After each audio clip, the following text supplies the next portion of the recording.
all part of a complicated battle over the future of film distribution. Jungle Cruise, which cost an estimated $300 million to produce and to market, it grossed $34 million in the U.S. box office, plus $28 million overseas, as all those markets feel pressure from the rising Delta variant. Plus, it grossed $30 million in digital sales from Disney+.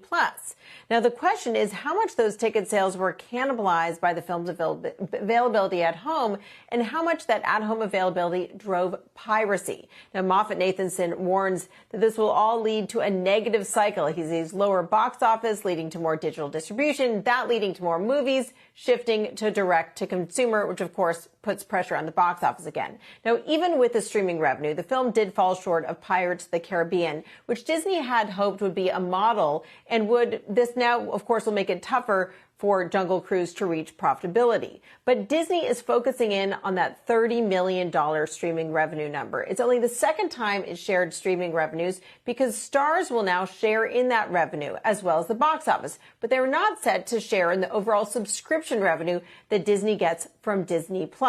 Now, all of this is at the center of the lawsuit filed against Disney by Scarlett Johansson on Friday. Sources across Hollywood tell me that they are watching this moment as a turning point for streaming's rise that could potentially limit Starz' upside. Now, one other key thing to watch is that Jungle Cruise is meant to be Disney's last simultaneous release for a while now, with Free Guy, an upcoming comedy, and Marvel's Shang-Chi both set to have exclusive theatrical windows. So we're watching to see whether Delta shuts theaters down and could push Disney to reconsider that plan and release those films simultaneously if they're legally able to based on the contracts.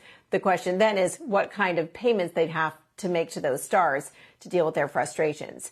Now, speaking of Disney, shifting gears over to a deal with two former Disney executives, Tom Staggs and Kevin Mayer. Now, they are going to run a new firm backed by private equity giant Blackstone, and that company is buying out a majority stake of Reese Witherspoon's Hello Sunshine, valuing that company at about $900 million, according to a source familiar. Now, Witherspoon and Hello Sunshine CEO Sarah Hardin will join the board of this new company, and they'll continue to run Hello Sunshine, which produces and sells female-driven movies and series across platforms such as The Morning Show on Apple TV Plus and Big Little Lies on HBO, among others. Now, this is a big deal, and it speaks to the growing demand for content, particularly by streaming platforms, as this whole battle and the transformation of the industry plays out.